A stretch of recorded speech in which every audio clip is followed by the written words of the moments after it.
देखिए, इसके पहले कि हम लोग लेक्चर की शुरुआत करें, एक छोटी सी इन्फॉर्मेशन है, 2 मिनट आप लोगों का लगना है, थोड़ा सा जान लीजिए। देखिए, यूपी पीसीएस प्रीलिम्स के टेस्ट सीरीज का डिस्कशन हमारा चल रहा है, जहां पर हम 50 से ज़्यादा टेस्ट सीरीज को आप लोगों को प्रोवाइड करेंगे पीडीएफ फॉर्म में विद आंसर की। इसके अलावा यहाँ पर हम आपको मंथली करंट अफेयर्स क्विज प्रदान करेंगे, जो कि जनवरी 2021 से लेकर के सितंबर 2021 तक का होगा। और साथ ही साथ मंथली एडिटोरियल्स का संग्रह भी आपको प्रदान किया जाएगा, जो कि जनवरी 2021 से लेकर के सितंबर 2021 के मध्य तक का होगा। और साथ ही साथ सभी विषयों के लगभग 100 पेज के आपको नोट्स प्रोवाइड करवाए जाएंगे, जो कि करंट से रिलेटेड होगा। और लगभग 10 से 11 पेज के नोट्स आपको डेली, मतलब छोटे छोटे टुकड़ों में करके आपको वह नोट्स प्रोवाइड करवाए जा रहे हैं। ठीक है, इन सब के लिए जो फीस है वह मात्र 300 रुपये है। और इसके लिए आपको हमारे व्हाट्सएप नंबर 9044883929 पर हाय या हेलो लिख करके मैसेज करना होगा। तो फिलहाल चलिए चलते हैं सीधा लेक्चर की तरफ। नमस्कार दोस्तों, स्वागत है आप सभी का हमारे चैनल कैवल एकेडमी पर। देखिए, हमारा ये घटना चक्र की सीरीज में आधुनिक भारत के इतिहास का डिस्कशन चल रहा था, जहाँ पर हम लोग बात करेंगे आज सामाजिक एवं धार्मिक सुधार आंदोलनों के बारे में। चूँकि चैप्टर काफ़ी बड़ा है, इस वजह से इसको हम लोग 2 पार्ट में डिस्कस करने वाले हैं। और चूँकि हमारा डिस्कशन जो है वह प्रश्नोत्तर के माध्यम से होता है, तो चलते हैं सीधा आज के पहले प्रश्न की तरफ। यहाँ पूछा जा रहा है कि 19वीं शताब्दी के धर्म एवं समाज सुधार आंदोलनों ने जनसंख्या के किस वर्ग को मुख्यतः आकर्षित किया? पहला बुद्धिजीवी, दूसरा नगरीय उच्च जातियाँ, तीसरा निर्धन साधारण वर्ग और चौथा उदार रजवाड़े। आपको इनमें से चयन करना है कूट के आधार पर। चूँकि कूट दूसरे पेज पर है, इसलिए मैं इसका आंसर यहीं पर बता देता हूँ। इसका जो सही आंसर है वह है ऑप्शन क्या, पहला, दूसरा और चौथा। देखिए, 19वीं शताब्दी के सामाजिक और धार्मिक सुधार आंदोलनों से मुख्यतः आकर्षित हुए थे बुद्धिजीवी वर्ग, नगरीय उच्च जातियाँ और उदार रजवाड़े।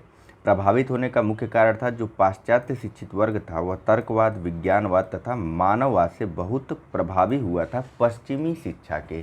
ठीक है, और आइए अब इसके एक्सप्लेनेशन को और करके देखते हैं। देखिए भाई, कुछ खास नहीं। देखिए, इसमें बस इतना है कि निर्धन साधारण वर्ग जो है वह इन आंदोलनों से, यानी कि 19वीं शताब्दी के सामाजिक और धार्मिक सुधार आंदोलनों से लगभग अप्रभावित ही रहा था। ठीक है, चलिए बात करते हैं अगले प्रश्न के बारे में। कथन और कारण के रूप में यह प्रश्न है, जिसमें कथन ए है कि 19वीं सदी के सामाजिक धार्मिक आंदोलनों के कारण भारत का आधुनिकीकरण हुआ। कारण आ रहा है कि सामाजिक धार्मिक आंदोलनों के मूल में बुद्धिवाद, वैज्ञानिक दृष्टिकोण तथा अन्य ऐसे विचार थे जो आधुनिकता के आधार माने जाते हैं। कूट के माध्यम से सही उत्तर देना है आपको। कूट है ए, आर सही है किंतु ए गलत है, बी ए व आर दोनों सही हैं और आर ए की सही व्याख्या है, सी ए सही किंतु आर गलत है, या डी ए व आर दोनों सही हैं किंतु ए की सही व्याख्या आर नहीं करता है। चलिए, इसका जो सही आंसर होगा वह होगा ऑप्शन नंबर बी, ए और आर दोनों सही हैं और आर ए की सही व्याख्या करता है। देखिए, यहाँ पर 19वीं शताब्दी के धार्मिक एवं सामाजिक सुधार आंदोलनों का भारत के आधुनिक इतिहास में विशेष स्थान है। इस आंदोलन ने बुद्धिजीवी तथा मध्यम वर्ग को सर्वाधिक प्रभावित किया था और इसी कारण या इसी के आंदोलन के परिणाम स्वरूप भारत में आधुनिकीकरण की शुरुआत हो गई थी। और इस आंदोलन के मूल में निहित था तर्कवाद, विज्ञानवाद और मानववाद, या यूं कह लीजिए तो बुद्धिवादी और वैज्ञानिक दृष्टिकोण इस आंदोलन में निहित था, जो कि आधुनिकता का भी आधार स्तंभ है। अगला प्रश्न है कि निम्न में से किस वर्ग को सर्वप्रथम पश्चिमी सभ्यता ने प्रभावित किया? ए कुलीन जमींदार, बी नवीन धनवान व्यापारी, सी शिक्षित हिंदू मध्यम वर्ग, या फिर डी शिक्षित मुसलमान। चलिए, इसका जो सही आंसर है वह है ऑप्शन नंबर सी। ठीक है, शिक्षित हिंदू मध्यम वर्ग को सर्वप्रथम पश्चिम सभ्यता ने प्रभावित किया था। ये जो है पश्चिमी शिक्षा के तर्कवाद, विज्ञानवाद तथा मानववाद जैसी भावनाओं या फिर मानववाद जैसे विषयों से सर्वाधिक प्रभावित हुए थे। परिणाम स्वरूप इन्होंने भारतीय समाज तथा धर्म सुधार में अपना योगदान दिया। इन्होंने भीतर से ही हिंदू धर्म और समाज को सुधारने का प्रयत्न किया। अंधविश्वासों, मूर्ति पूजा तथा तीर्थ यात्रा आदि को तर्क के तराजू में तौलकर धार्मिक एवं सामाजिक सुधार किए थे। ठीक है, किसी भी धर्म में सुधार की शुरुआत जो है उसके भीतर के लोगों के द्वारा ही किया जा सकता है। अगला प्रश्न है कि निम्न महापुरुषों में से कौन भारतीय जागृति का जनक कहलाता है? ए विवेकानंद, बी राजा राम मोहन राय, सी रविंद्रनाथ टैगोर या फिर डी दयानंद सरस्वती। चलिए, इसका जो सही आंसर है वह है ऑप्शन नंबर बी, राजा राम मोहन राय को जो है भारतीय जागृति का जनक कहा जाता है या भारतीय जागृति का जनक माना जाता है। इनके अन्य उपनाम भी हैं, यह भी जानते चलिए। देखिए, राजा राम मोहन राय को भारतीय पुनर्जागरण का पिता, भारतीय राष्ट्रवाद का पैगंबर, अतीत और भविष्य के मध्य सेतु, भारतीय राष्ट्रवाद का जनक, आधुनिक भारत का पिता, प्रथम आधुनिक पुरुष, युगदूत और भारतीय जागृति का जनक कहा जाता है। ठीक है, क्यों और किस कारण से यह भी बाद में बात करते हैं आगे प्रश्नोत्तर के माध्यम से। फिलहाल इन चीज़ों को जानते रहिए कि राजा राम मोहन राय को भारतीय जागृति का जनक, भारतीय पुनर्जागरण का पिता, भारतीय राष्ट्रवाद का पैगंबर या भारतीय राष्ट्रवाद का जनक, अतीत और भविष्य के मध्य सेतु तो प्रथम आधुनिक पुरुष या युगदूत के नाम से भी जाना जाता है।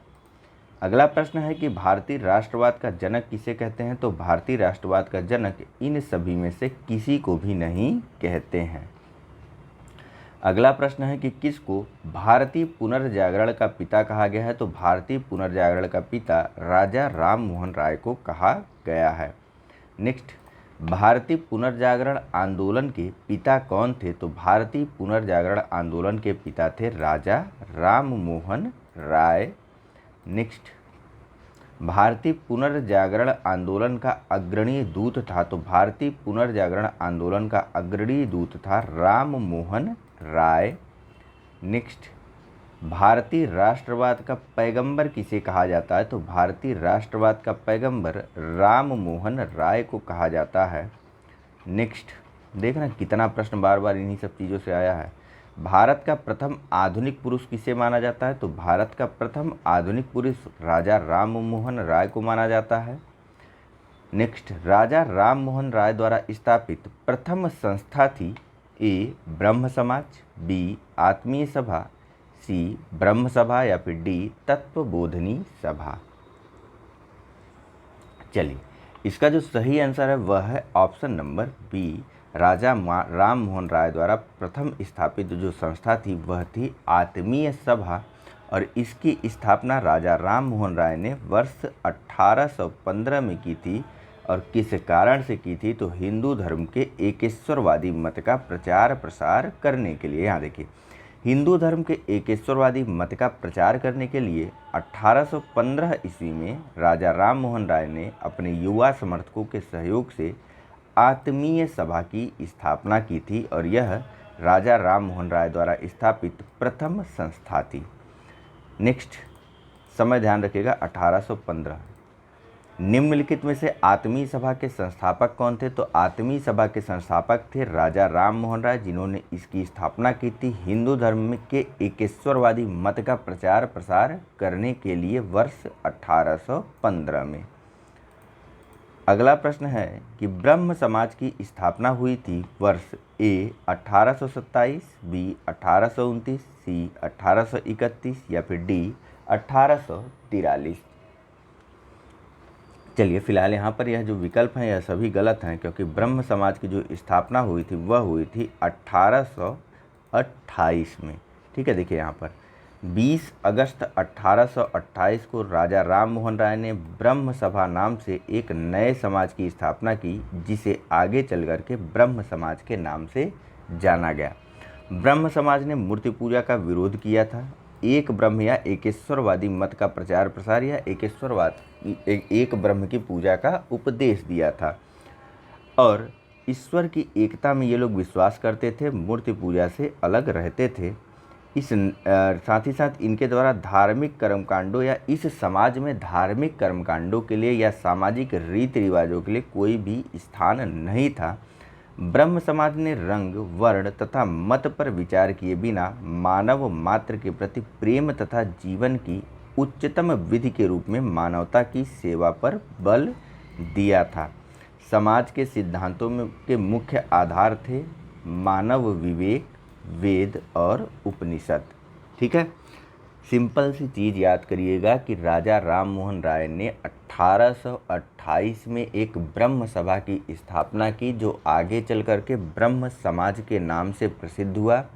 इस समाज के लोगों का या इस समाज के अनुयायियों का मानना था कि जो ईश्वर है वह एक है, यानी कि एकेश्वरवाद जो है वह इस समाज में हावी था। मूर्ति पूजा का इस समाज के द्वारा विरोध किया जाता था और इसके अलावा सामाजिक रीति रिवाज या धार्मिक कर्मकांडों का भी इस समाज में कोई स्थान नहीं था और इनका मुख्य उद्देश्य था बिना जाति, रंग, वर्ण पर विचार किए मानव सेवा पर बल देना। और ये वेद, उपनिषद के साथ साथ मानव विवेक को मुख्य आधार मानते थे, या फिर यूँ कह लीजिए तो मानव विवेक, वेद और उपनिषद को ही अपना आदर्श मानते थे। नेक्स्ट, राजा राम मोहन राय द्वारा ब्रह्म समाज की स्थापना की गई। तो ब्रह्म समाज की स्थापना 1828 में की गई थी।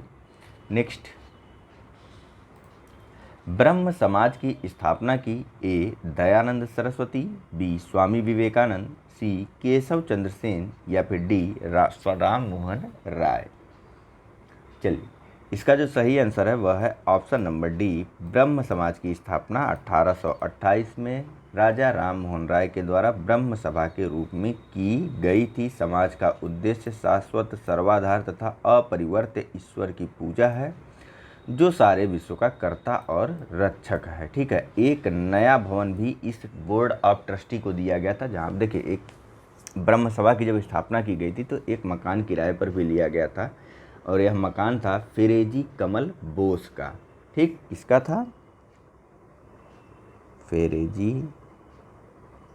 कमल बोस का मकान लेकर के किराए पर उसी में बोर्ड ऑफ ट्रस्टी या फिर न्यास मंडल का घर दिया गया था, न्यास मंडल की स्थापना की गई थी। ठीक है, और इसमें मूर्ति पूजा तथा बलि देने की अनुमति नहीं थी। राजा राम मोहन राय के उपदेशों का जो अर्थ था वह बस इतना था कि सभी धर्मों में आपसी एकता का सामंजस्य स्थापित किया जा सके। ठीक है, वहीं ईश्वरवादी आंदोलन के रूप में आगे इस ब्रह्म समाज को ईश्वरवादी आंदोलन के रूप में आगे बढ़ाने का जो श्रेय है वह जाता है देवेंद्र नाथ टैगोर को। और देवेंद्र नाथ टैगोर इस आंदोलन या ब्रह्म समाज में 1843 ईस्वी में शामिल हुए थे और इनके द्वारा ब्रह्म धर्मावलंबियों को मूर्ति पूजा, तीर्थ यात्रा, कर्मकांड, प्रायश्चित आदि से रोकने का आदि पर रोक का प्रचार प्रसार किया गया था कि भैया आप मूर्ति पूजा मत करिए, तीर्थ यात्रा मत करिए, कर्मकांड मत करिए या किसी प्रकार का प्रायश्चित वगैरह मत कीजिए। आगे चल करके इसमें केशव चंद्र सेन भी शामिल हुए, जिन्होंने अपनी वाक्पटुता और उदारवादी विचारों के माध्यम से इस आंदोलन को बहुत ज़्यादा लोकप्रिय बना दिया था और शीघ्र ही यह आंदोलन बंगाल से बाहर निकल करके उत्तर प्रदेश तथा मद्रास की तरफ भी बढ़ गया था। नेक्स्ट है कि ब्रह्म समाज के संस्थापक थे, तो ब्रह्म समाज के संस्थापक थे राजा राम मोहन राय। नेक्स्ट है कि राजा राम मोहन राय को राजा की उपाधि किसने दी थी, तो राजा राम मोहन राय, ऑप्शन है ए लॉर्ड विलियम बेंटिक ने, बी अकबर द्वितीय ने, सी ब्रह्म समाज के अनुयायियों ने या फिर डी सती प्रथा का विरोध करने वाले बुद्धिजीवियों ने। चलिए, इसका जो सही आंसर है वह है ऑप्शन नंबर बी, राजा राम मोहन राय को राजा की उपाधि अकबर द्वितीय के द्वारा दी गई थी। कब? 1830 में, और यह उपाधि दे करके इन्हें भेजा था इंग्लैंड। यहाँ देखिए, मुगल बादशाह अकबर द्वितीय ने राजा राम मोहन राय को राजा की उपाधि के साथ अपने दूत के रूप में 1830 में तत्कालीन ब्रिटिश सम्राट विलियम चतुर्थ के दरबार में भेजा था। राय को इंग्लैंड में, या राजा राम मोहन राय को इंग्लैंड में सम्राट से मुगल बादशाह अकबर द्वितीय को मिलने वाली पेंशन की मात्रा बढ़ाने पर बातचीत करनी थी और इंग्लैंड के ब्रिस्टल में ही 27 सितंबर 1833 को राजा राम मोहन राय की मृत्यु हो गई और यहीं पर इनकी समाधि भी स्थापित कर दी गई थी। ठीक है, चलिए चलें अगले प्रश्न पर। यहाँ पूछा जा रहा है कि राजा राम मोहन राय को राजा की उपाधि से किसने विभूषित किया, तो यह किया था मुगल सम्राट अकबर द्वितीय ने। नेक्स्ट, राजा राम मोहन राय की समाधि कहाँ स्थित है, तो इंग्लैंड के ब्रिस्टल में राजा राम मोहन राय की 27 सितंबर 1833 को मृत्यु हो गई थी और यहीं पर इनकी समाधि भी स्थापित की गई। नेक्स्ट, निम्नलिखित पर विचार कीजिए। पहला, कलकत्ता यूनिटेरियन कमेटी। दूसरा, टेबरनेकल ऑफ न्यू डिस्पेंसन। तीसरा, Indian reform association. Keshav Chandra Sen का संबंध उपर्युक्त में से किसकी स्थापना से है, यह आपको बताना है। ऑप्शन है ए केवल 1 और 3, बी केवल 2 और 3, सी केवल 3 या डी 1, 2 और 3। चलिए, इसका जो सही आंसर है वह है ऑप्शन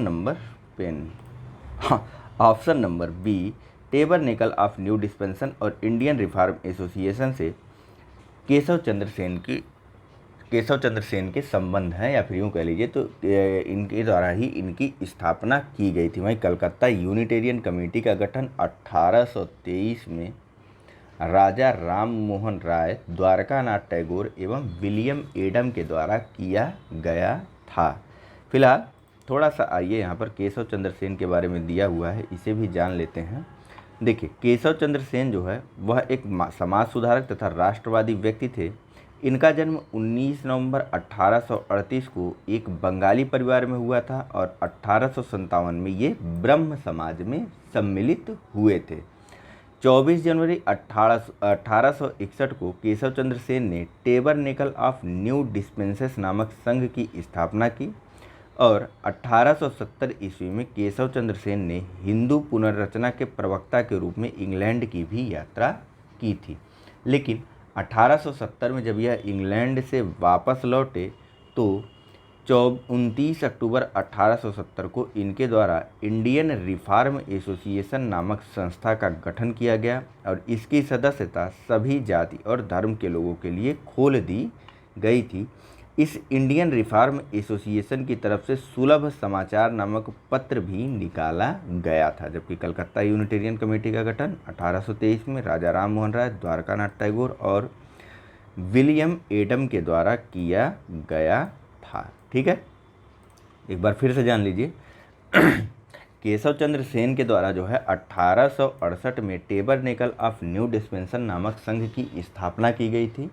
आगे चल करके जब 1870 में केशव चंद्र सेन इंग्लैंड चले गए थे और जब वहाँ से वापस आए तो इनके द्वारा उसी वर्ष यानी कि 1870 में ही इंडियन रिफॉर्म एसोसिएशन की स्थापना की गई थी, जिसकी सदस्यता सभी जाति और धर्म के लोगों के लिए खोली गई और इस संस्था द्वारा एक पत्र भी निकाला गया जिसका नाम था सुलभ समाचार। ठीक है, वहीं कलकत्ता यूनिटेरियन भी महत्वपूर्ण है, तो इसको भी जानते चलिए कि कलकत्ता यूनिटेरियन कमेटी का गठन जो है वह 1823 में राजा राम मोहन राय, द्वारकानाथ टैगोर और विलियम एडम के द्वारा किया गया था। 1815 में राजा राम मोहन राय ने आत्मीय सभा की स्थापना की थी। 1813 में स्थापना हो गई टेबर ने कलकत्ता यूनिटेरियन कमेटी की और 1828 में स्थापना हो गई ब्रह्म सभा या ब्रह्म समाज की। यह सारी चीज़ें ध्यान में रखते चलिएगा। अगला प्रश्न है कि भारतीय ब्रह्म समाज के संस्थापक थे। ए केशव चंद्र देवेंद्रनाथ टैगोर, बी ईश्वर चंद्र विद्यासागर, सी केशव चंद्र सेन या फिर डी राजा राम मोहन राय।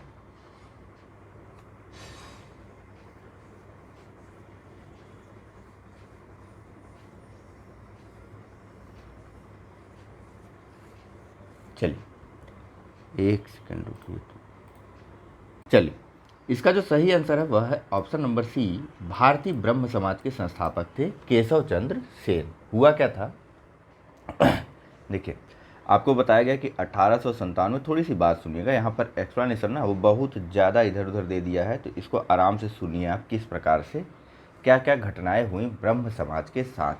तो 1857 में भारतीय ब्रह्म समाज में शामिल होते हैं केशव चंद्र सेन, और उसके बाद से हम शुरू करते हैं अपनी कहानी को। ठीक है, केशव चंद्र सेन 1857 में जब ब्रह्म समाज में शामिल हो गए तो अपनी वाक्पटुता और उदार विचारों के कारण शीघ्र ही इनके द्वारा जो है ब्रह्म समाज के विचारों का जो है वह विस्तार किया गया या फिर फैलाव किया गया, और ब्रह्म समाज की विभिन्न शाखाएं जो है खोल दी गई। संयुक्त प्रांत में ब्रह्म समाज की खाता खुल गया, ये भी कह सकते हैं। संयुक्त प्रांत में क्या कहते हैं, ब्रह्म समाज की स्थापना की गई या ब्रह्म समाज की एक शाखा खोली गई। संयुक्त प्रांत के अलावा मद्रास और पंजाब में भी ब्रह्म समाज की शाखाएं खोल दी गई थी।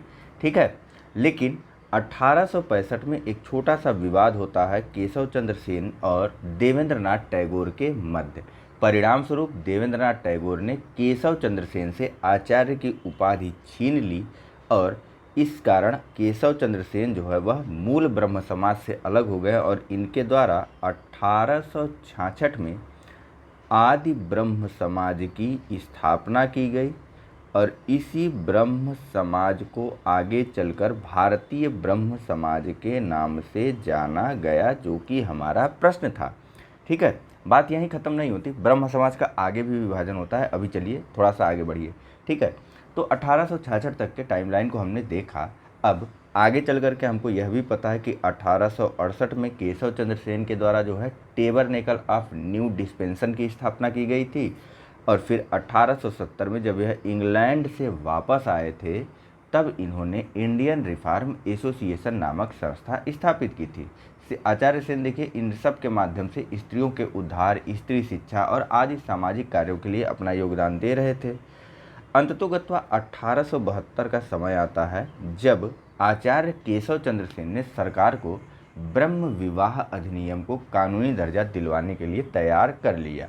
ठीक है, और 1872 में ब्रह्म विवाह अधिनियम जो है यह पारित कर दिया गया। पर इसके स्वरूप हुआ क्या, अधिनियम, और इसके परिणाम स्वरूप हुआ क्या कि अब 14 वर्ष से कम आयु की लड़कियों, ध्यान से सुनिएगा, 14 वर्ष से कम आयु की लड़की और 18 वर्ष से कम आयु के लड़के का विवाह नहीं हो सकता था। यूँ कह लीजिए तो विवाह की जो न्यूनतम उम्र ब्रह्म विवाह अधिनियम के तहत निर्धारित की गई थी वह लड़कियों के लिए 14 वर्ष और लड़कों के लिए 18 वर्ष निर्धारित की गई थी। ठीक है, अब घटती है घटना।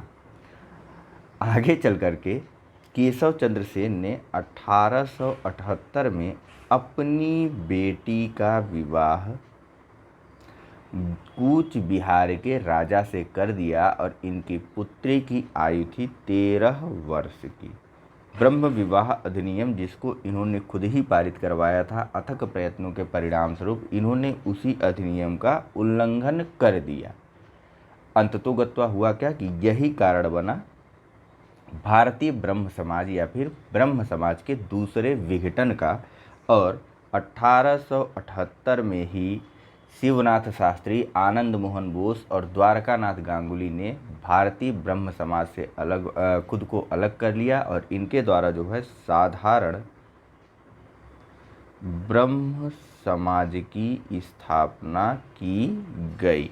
ठीक, और इस साधारण ब्रह्म समाज का उद्देश्य भी वही था, जाति प्रथा, मूर्ति पूजा का विरोध, नारी मुक्ति और आदि सामाजिक सुधारों का समर्थन।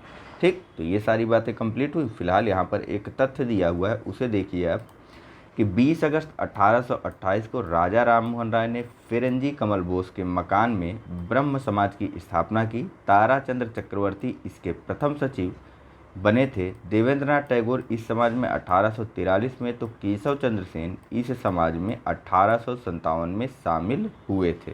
ठीक है, चलिए फिलहाल बात करते हैं अगले प्रश्न के बारे में, जहां पूछा जा रहा है कि ब्रह्म समाज का सिद्धांत। देखिए इनके द्वारा ना जो आंसर दिया गया वह तो सही दिया गया है, लेकिन इन्होंने आदि ब्रह्म समाज को जो है केशव देवेंद्रनाथ टैगोर का बता दिया, और नवीन ब्रह्म समाज को केशव चंद्र सेन का बता दिया है, लेकिन ऐसा नहीं था। आयोग जो है वह आदि ब्रह्म समाज को केशव चंद्र सेन द्वारा स्थापित किया जाना मानता है। तो ध्यान रखिएगा आप लोग। फिलहाल अगला प्रश्न देखते हैं। यहाँ पूछा जा रहा है कि ब्रह्म समाज का सिद्धांत आधारित है ए नास्तिकता पर, बी अद्वैतवाद पर, सी एकदेववाद पर या डी बहुदेववाद पर। चलिए, इसका जो सही आंसर है वह है ऑप्शन नंबर सी। ब्रह्म समाज का सिद्धांत जो है वह एकेश्वरवादी या फिर एक देववाद पर आधारित है। ठीक है, देखिए, ब्रह्म समाज की स्थापना का उद्देश्य था एकेश्वरवाद की उपासना, मूर्ति पूजा का विरोध, अवतारवाद का खंडन। ब्रह्म समाज ने सार्वभौम ईश्वर की उपासना पर बल दिया है। नेक्स्ट है कि राजा राम मोहन राय ने निम्न में से किसका विरोध नहीं किया था? ए बाल विवाह, बी सती प्रथा, सी पाश्चात्य शिक्षा या फिर डी मूर्ति पूजा। चलिए, इसका जो सही आंसर है वह है ऑप्शन नंबर सी। राजा राम मोहन राय जो है वह पाश्चात्य शिक्षा के प्रबल समर्थक थे, इनके द्वारा इसका विरोध नहीं किया गया था। ठीक है, देखिए, शिक्षा के क्षेत्र में राजा राम मोहन राय अंग्रेजी शिक्षा के पक्षधर थे और इनके अनुसार एक उदारवादी पाश्चात्य शिक्षा ही अज्ञान के अंधकार से हमें निकाल सकती है और भारतीयों को देश के प्रशासन में भाग दिला सकती है। नेक्स्ट पूछा जा रहा है कि निम्न में से किसे राम मोहन राय ने धार्मिक या सामाजिक विचारों के विरोध में प्रारंभ किया था? ए दिग्दर्शन, बी समाचार चंद्रिका, सी संवाद कौमुदी या फिर डी बंगाल गजट। चलिए, इसका जो सही आंसर है वह है ऑप्शन नंबर बी समाज चंद्रिका। ठीक है, समाज चंद्रिका को जो है राजा राम मोहन राय के धार्मिक और सामाजिक विचारों के विरोध के रूप में प्रारंभ किया गया था। देखिए, राजा राम मोहन राय के सामाजिक या धार्मिक विचारों के विरोध में भवानी चरण बंदोपाध्याय ने 1822 में समाचार चंद्रिका का प्रकाशन किया और इससे पूर्व जो भवानी चरण बंदोपाध्याय थे वह संवाद कौमुदी के संपादक भी थे। नेक्स्ट, ब्रह्म समाज के बारे में निम्नलिखित में से कौन सा कथन सही है? पहला, इसने मूर्ति पूजा का विरोध किया। दूसरा, धार्मिक ग्रंथों की व्याख्या के लिए इसने पुरोहित वर्ग को अस्वीकार किया। तीसरा, इसने इस सिद्धांत का प्रचार किया कि वेद त्रुटिहीन हैं। निम्नलिखित कूटों के आधार पर आपको सही उत्तर चुनना है। ऑप्शन है ए केवल 1, बी 1 और 2, सी केवल 3 या डी 1, 2 और 3। चलिए, इसका जो सही आंसर है वह है ऑप्शन नंबर बी केवल 1 और 2। देखिए, ब्रह्म समाज की स्थापना जो है वह राजा राम मोहन राय के द्वारा 1828 में की गई थी और इसके जो प्रमुख सिद्धांत थे वे थे एकेश्वरवाद पर विश्वास एवं हिंदू धर्म को कुरीतियों से मुक्त कराना, मूर्ति पूजा का विरोध तथा पुरोहितों के वर्चस्व पर कुठाराघात और साथ ही साथ स्त्रियों की स्थिति को सुधारना। वेदों को त्रुटिहीन मानने वाले जो व्यक्ति थे वह थे स्वामी दयानंद सरस्वती। इनके द्वारा वेदों की ओर लौटो का नारा भी दिया गया था। अगला प्रश्न है कि 19वीं शताब्दी के उत्तरार्ध में नव हिंदूवाद या नियो हिंदुज़म के सर्वश्रेष्ठ प्रतिनिधि थे? A Ramakrishna Paramhansa, B Swami Vivekananda, C Bankim Chandra Chatterjee या डी राजा राम मोहन राय। चलिए, इसका जो सही आंसर है वह है option number B neo Hinduism या फिर नव हिंदूवाद के जो प्रबल या सर्वश्रेष्ठ प्रतिनिधि थे वह थे स्वामी विवेकानंद। इनका जन्म 1863 में और इनकी मृत्यु 1902 में हुई थी। यह रामकृष्ण परमहंस के शिष्य थे और 1893 ईस्वी में स्वामी विवेकानंद शिकागो गए, जहां उन्होंने वर्ल्ड पार्लियामेंट ऑफ रिलीजन या विश्व धर्म संसद में अपना सुप्रसिद्ध भाषण दिया और इस भाषण से उन्होंने पश्चिमी संसार के सामने पहली बार भारत की संस्कृति की महत्ता को प्रभावकारी तरीके से प्रस्तुत किया था। ठीक है, 1893 में शिकागो में वर्ल्ड पार्लियामेंट ऑफ रिलीजन या फिर विश्व धर्म संसद की बैठक हुई थी, जिसमें स्वामी विवेकानंद गए थे और भारत के संस्कृति का प्रतिनिधित्व इनके द्वारा किया गया था। ठीक है। और पहली बार जो है पश्चिम सभ्यता जो है वह भारतीय संस्कृति से सुपरिचित हो पाई थी, इसीलिए इन्हें नव हिंदुवाद या फिर न्यू हिंदुज़म का सर्वश्रेष्ठ प्रतिनिधि माना जाता है। अगला प्रश्न है, और भी कई काम इन्होंने किए थे, उसको हम अभी धीरे धीरे देखते चलेंगे प्रश्नोत्तर के माध्यम से। विवेकानंद ने शिकागो में आयोजित पार्लियामेंट ऑफ वर्ल्ड रिलीजन में भाग लिया था, तो लिया था 1893 में। नेक्स्ट, स्वामी विवेकानंद ने शिकागो में आयोजित विश्व धर्म सम्मेलन में अपना भाषण कब दिया था, तो इसमें कहीं पर भी 1893 है तो नहीं है। ठीक है। नेक्स्ट, 1893 में शिकागो में आयोजित अंतर्राष्ट्रीय धर्मों की संसद से किसका नाम जुड़ा है, तो वह जुड़ा है स्वामी विवेकानंद का। नेक्स्ट, किस वर्ष स्वामी विवेकानंद ने विश्व धर्म संसद में भाग लिया था, तो स्वामी विवेकानंद ने 1893 में विश्व धर्म संसद में भाग लिया था।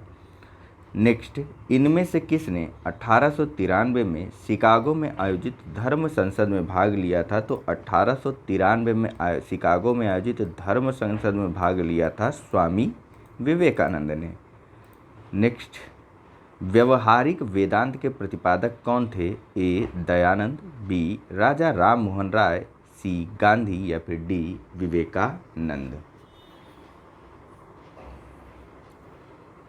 चलिए, सबसे पहले व्यवहारिक वेदांत क्या है।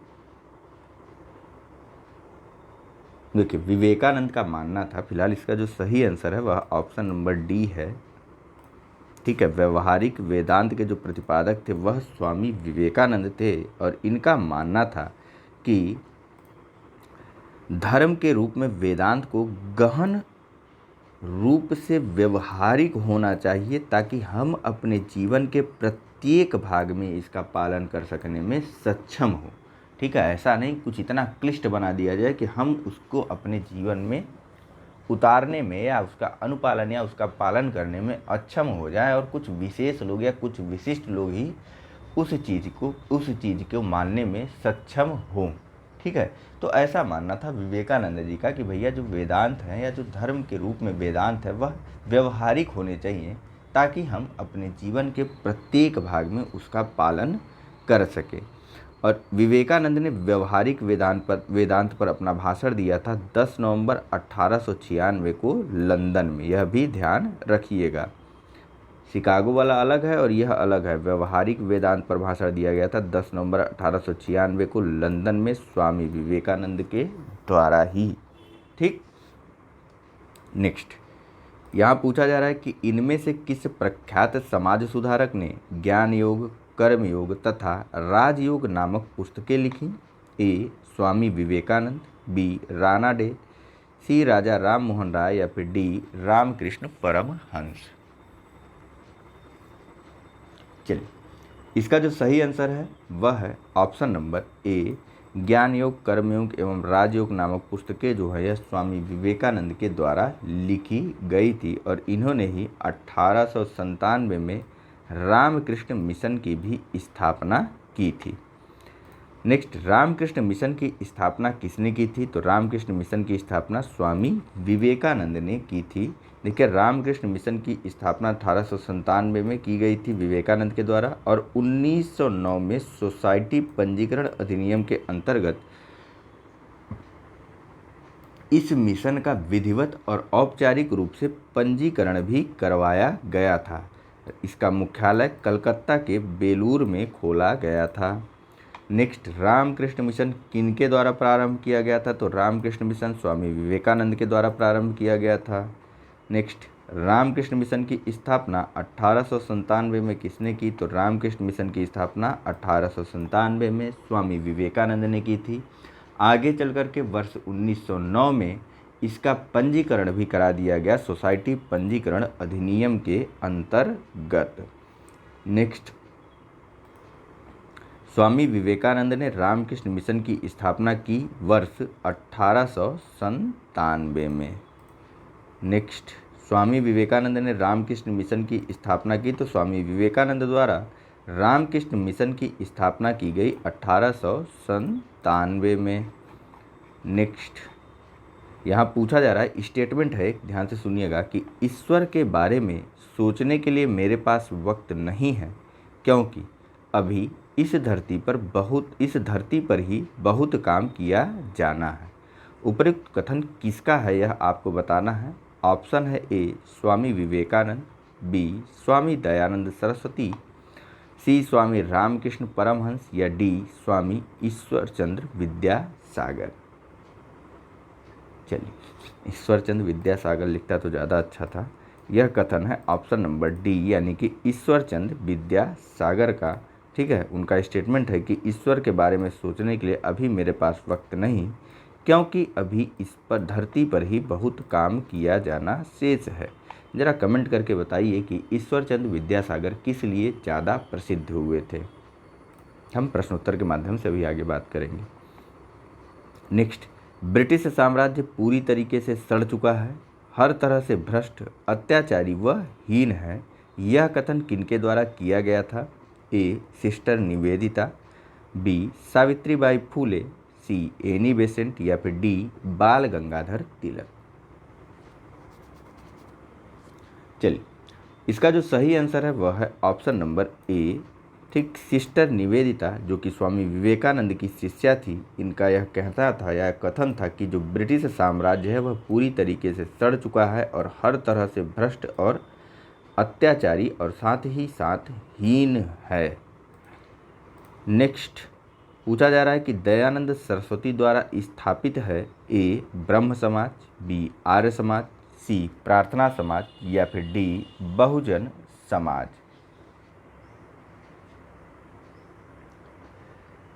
चलिए, इसका जो सही आंसर है वह है option number B, Arya Samaj की स्थापना स्वामी दयानंद सरस्वती जी के द्वारा की गई थी। इनका मूल नाम जो था वह था मूल शंकर, और आर्य समाज की स्थापना की गई थी 1875 अप्रैल 1875 में, और इसका मुख्यालय खोला गया था बम्बई में।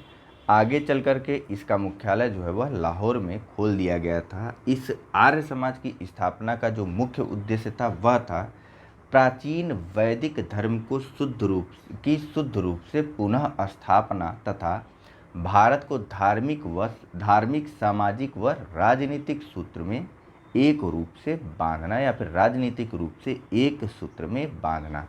आर्य समाज ने ही हिंदू श्रेष्ठता के सिद्धांत को स्वीकार किया था और श्वेत जातीय श्रेष्ठता को अस्वीकार किया था। ठीक है, और स्वामी दयानंद सरस्वती जी का ही यह नारा था कि वेदों की ओर लौटो, और इनके द्वारा ही 1867 में इस नारे के साथ साथ जो है या विभिन्न प्राचीन उत्तर वैदिक कालीन जो विभिन्न मत या जो धर्म थे उनकी आलोचना करते हुए 1867 में पाखंड खंडनी पताका लहराई गई थी।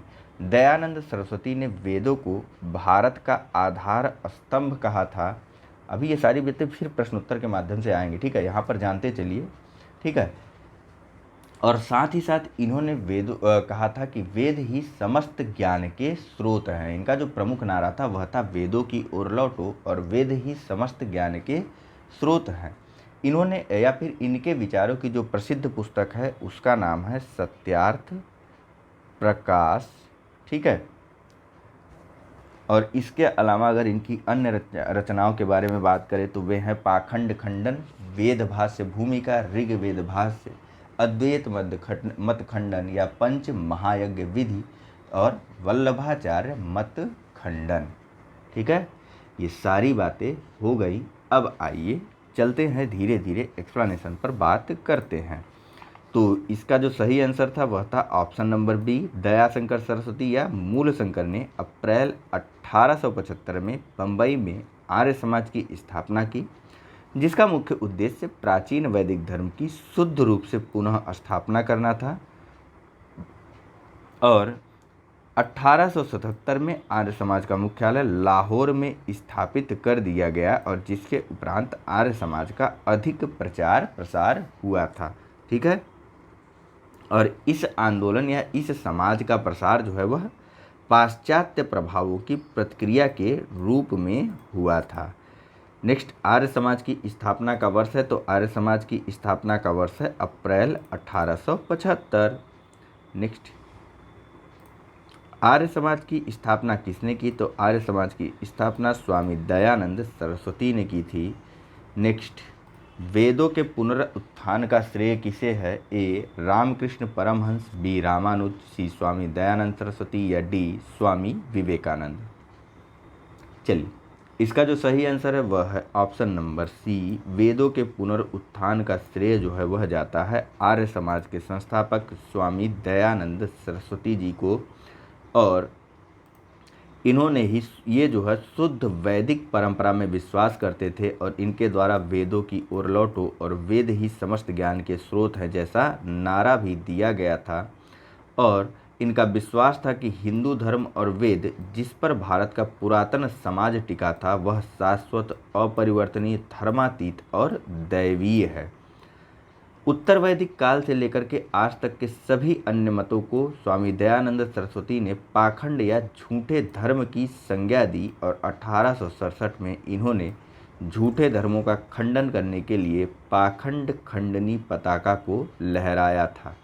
ठीक है, नेक्स्ट, वेदों की ओर चलो किसने कहा था? ए राजा राम मोहन राय, इसका डायरेक्ट आंसर करें option number B Dayanand Saraswati ने। नेक्स्ट देखिए, इनको ना भारत का निम्न में से कौन भारत का मार्टिन लूथर कहलाता है? ए स्वामी दयानंद सरस्वती, बी राजा राम मोहन राय, सी स्वामी विवेकानंद या फिर डी स्वामी श्रद्धानंद।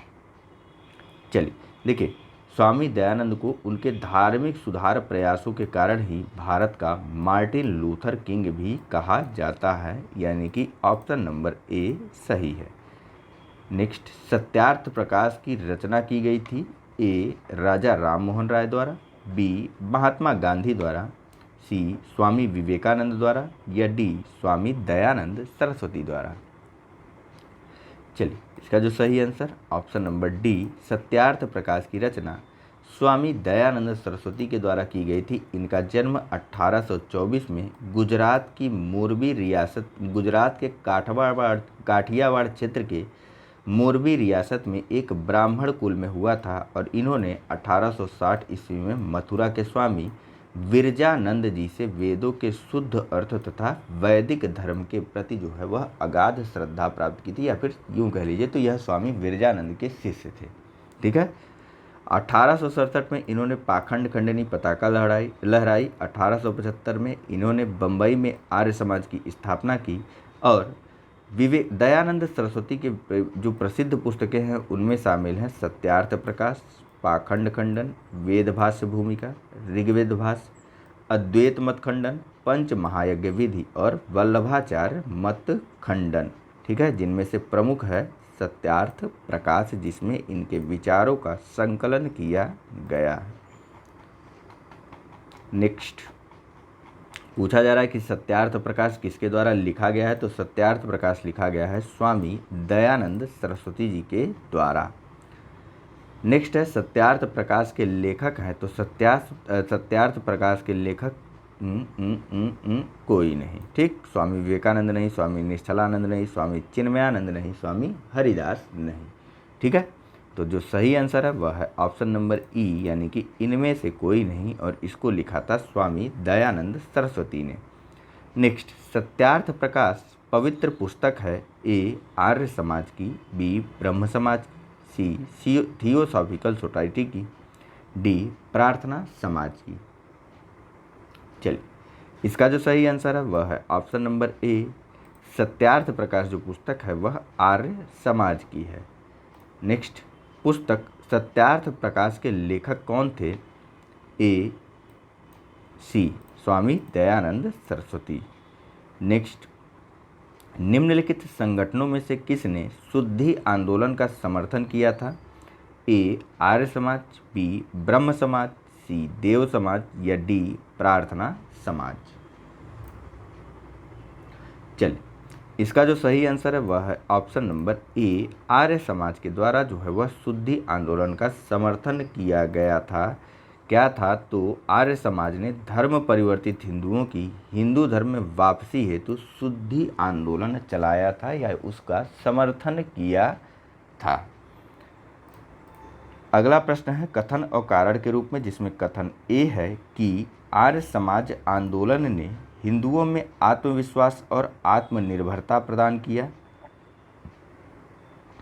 और कारण आर है कि आर्य समाज ने श्वेत जाति की श्रेष्ठता में विश्वासों की जड़ों को कमजोर किया। कूट के माध्यम से आपको सही उत्तर देना है।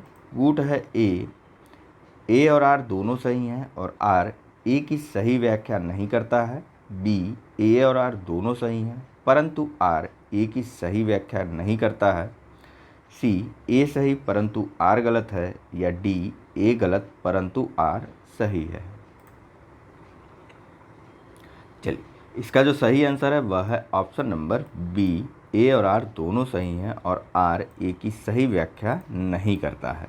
ठीक है, देखिए क्या था आर या ए। देखिए यहाँ पर था ना, कथन था कि हिंदुओं में आत्मविश्वास एवं आत्मनिर्भरता प्रदान किया, लेकिन किस कारण से इन्होंने हिंदू धर्म के वैदिक सभ्यता को बहुत ही ज़्यादा अच्छे से प्रसारित किया, उसकी महिमा को बताया या फिर साथ ही साथ वेदों की ओर लौटने का नारा दिया। जो धर्म परिवर्तित जिन्होंने कर लिया था उनके धर्म परिवर्तन को भी वापस शुद्धि आंदोलन के स्वरूप जो है उस धर्म परिवर्तन को भी नष्ट किया या उसके प्रभाव को समाप्त किया धर्म परिवर्तन को। इस कारण जो है या फिर हिंदू धर्म को लेकर के प्रबल प्रचार प्रसार के कारण जो है इनके द्वारा हिंदुओं में आत्मविश्वास एवं आत्मनिर्भरता प्रदान की गई थी या भरी गई थी। लेकिन आर्य समाज ने श्वेत जाति की श्रेष्ठता की जड़ों को तो कमज़ोर किया था, लेकिन इसका कारण हिंदुओं को आत्मनिर्भर या फिर क्या कहते हैं उसको आत्मविश्वासी बना करके नहीं था। इन्होंने बताया लोगों को कि देखो हिंदू धर्म किस प्रकार से महान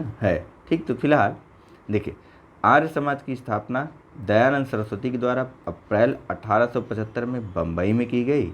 इसका जो मुख्य उद्देश्य था वह था प्राचीन वैदिक धर्म को शुद्ध रूप से पुनः स्थापित करना तथा भारत को धार्मिक, सामाजिक व राजनीतिक रूप से एक सूत्र में बांधना। इसके साथ साथ हिंदुओं में आत्मविश्वास एवं आत्मनिर्भरता भी प्रदान करना था और इनके द्वारा जो है हिंदू श्रेष्ठता के सिद्धांत को स्वीकार किया गया एवं श्वेत जाति श्रेष्ठता के सिद्धांत को नकारा गया था। नेक्स्ट, निम्न में से किसने कहा था अच्छा स्वशासन का स्थानापन्न नहीं हो सकता है? ए, लोकमान्य तिलक, बी, स्वामी विवेकानंद, सी, स्वामी दयानंद या डी, रविंद्रनाथ टैगोर। अब देखिए, अब आपको समझ में आ रहा होगा किस प्रकार से आत्मविश्वास भरा था या किस प्रकार से पश्चिमी जातियों की आलोचना करना शुरू की गई थी दयानंद सरस्वती जी के द्वारा या फिर अंग्रेजों की। इसका जो सही आंसर है वह है option number C, Swami Dayanand Saraswati ने कहा था कि बुरे से बुरा देसी राज्य अच्छे से अच्छे विदेशी राज्य से अच्छा है। दयानंद सरस्वती विदेशी दासता को एक अभिशाप मानते थे और ये स्वतंत्रता एवं लोकतंत्र के हिमायती थे और इनके आर्थिक विचारों में भी स्वदेशी का विशेष महत्व था। नेक्स्ट, निम्न में से किस व्यक्ति ने सर्वप्रथम स्वराज्य शब्द का प्रयोग किया और हिंदी को राष्ट्रभाषा माना? ए, राजा राम मोहन राय, बी, स्वामी दयानंद सरस्वती, सी, स्वामी विवेकानंद या डी, बाल गंगाधर तिलक। चलिए, इसका जो सही आंसर है वह है ऑप्शन नंबर बी, ठीक है, सी नहीं। स्वामी दयानंद सरस्वती ने सर्वप्रथम स्वराज शब्द का प्रयोग किया था और हिंदी को राष्ट्रभाषा के रूप में स्वीकार किया था। नेक्स्ट, निम्नलिखित को कालानुक्रम में रखिए। पहला तुलसीदास, दूसरा राजा राम मोहन राय, तीसरा स्वामी विवेकानंद और चौथा दयानंद सरस्वती। सॉरी, काफ़ी देर से बोल रहा हूँ ना, खूट है ए 1 2 3 4, बी 1 2 4 3, सी 2 1 3 4 या डी 2 3 4 1। चल इसका जो सही आंसर है वह है ऑप्शन नंबर बी 1 2 4 3। कैसे? तुलसीदास सबसे पहले थे, उसके बाद राजा राम मोहन राय, फिर दयानंद सरस्वती और फिर विवेकानंद। देखिए तुलसीदास का काल 16वीं शती ईस्वी माना जाता है, तो राजा राम मोहन राय का जन्म हुआ था 1772 में और इनकी मृत्यु हुई थी 1833 में। दयानंद सरस्वती का जन्म हुआ था 1824 में और मृत्यु हुई थी 1883 में। तो विवेकानंद का जन्म हुआ था 1863 में और मृत्यु हुई थी 1902 में। अगला प्रश्न है कि प्रार्थना समाज संस्था के संस्थापक कौन थे? ए दयानंद सरस्वती, बी राजा राम मोहन राय, सी स्वामी सहजानंद या फिर डी महादेव गोविंद रानाडे। चलिए फिलहाल इसका जो सही आंसर वह ऑप्शन नंबर डी है, महादेव गोविंद रानाडे। लेकिन यह इससे बाद में जुड़े थे।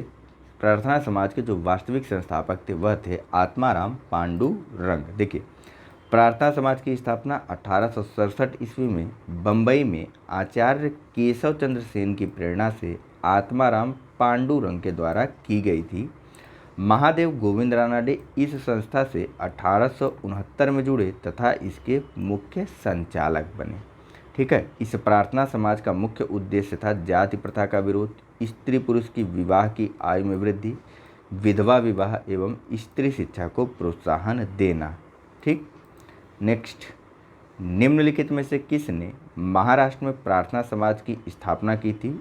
ए आत्माराम पांडुरंग, बी ज्योतिबा फूले, सी एम.जी. चंद्राकर ने या फिर डी एम.जी. रानाडे ने। तो अब तो आपको सही आंसर देना होगा ना, option number A Atmaram Pandurang ने 1867 में प्रार्थना समाज की स्थापना आचार्य केशव चंद्र सेन से प्रेरणा लेकर के की थी। नेक्स्ट, और इस लेक्चर का अंतिम प्रश्न कि प्रार्थना समाज के संस्थापक कौन थे? ए आत्माराम पांडुरंग सही है।